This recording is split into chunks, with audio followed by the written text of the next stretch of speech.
Right, so I don't think there's anything wrong with my mic. It's one of my settings. Yeah, it's quite an important topic, this, and it's really something that there's a lot to be said about it.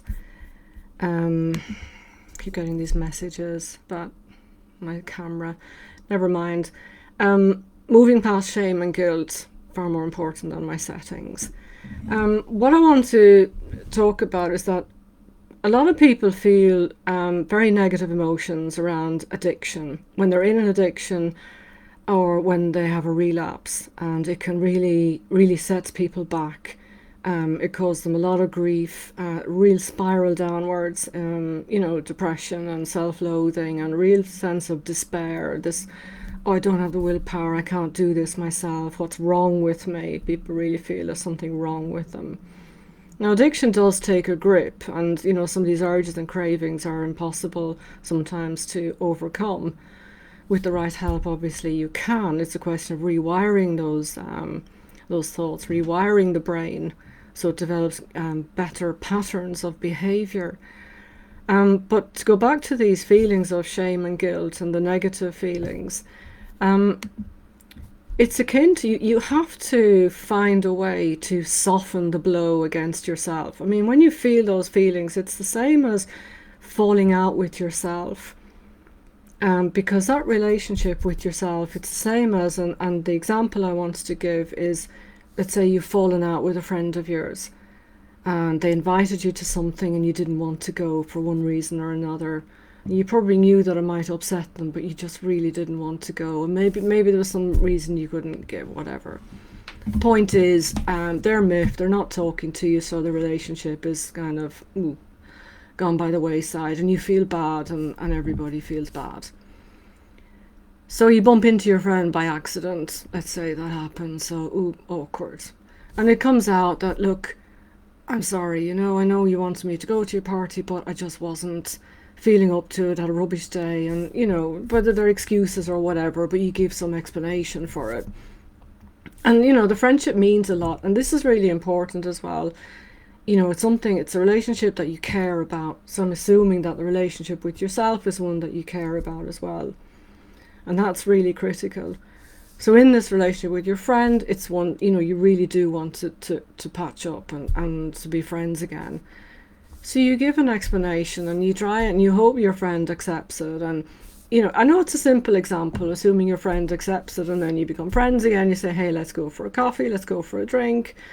And maybe you offer to go and let's go and do something else. So you try and double up on, reaffirming the friendship, and you feel so much better and lighter and you're back to normal again. And it's a really nice feeling. And of course it happens all the time. And I say it's a simple example, but it's the very same example situation as when you feel though you fall out with yourself when you have these negative emotions.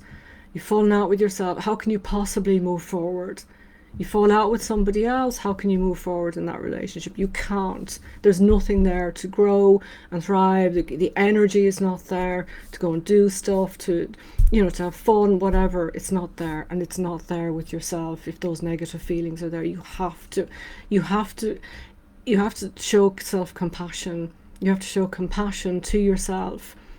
Take responsibility for the addiction, for the behavior.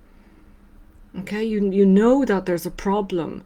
The addiction may have taken a very serious hold, and a lot of that is difficult to deal with. Some people may need medical intervention, and that's totally fine. There are a lot of different sort of aspects to it, depending on the addiction and the nature of it and how bad it is. But ultimately, it's taking responsibility and acknowledging that I do need to do something about this. It's not necessarily, and it's not about blame. It's not about blaming yourself either or attributing faults.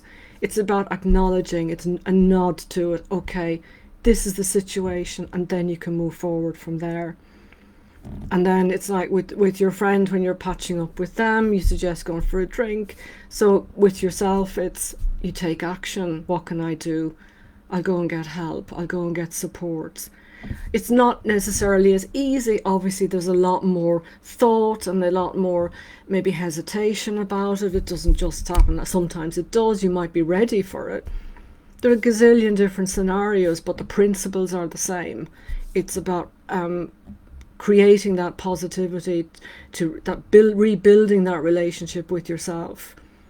So you take action, you're creating the ground, the fertile ground for growth, so you can move forward. Okay, sounds a bit cliche, but this is what you're doing effectively. You go online, maybe you find an online group or face-to-face group, or maybe you need some therapy as well. Hypnotherapy is very, very helpful for addiction, very, very effective. And that's why I do these videos, because I know that I can help you if you have an addiction. So that's part of it. And then you also, you learn an understanding, you get an understanding about why it's happened, why you got into the addiction. And that's all part of self-compassion. Similarly with the friend, you might be explaining what happened, why you didn't go to their party or didn't go to the event or whatever it was.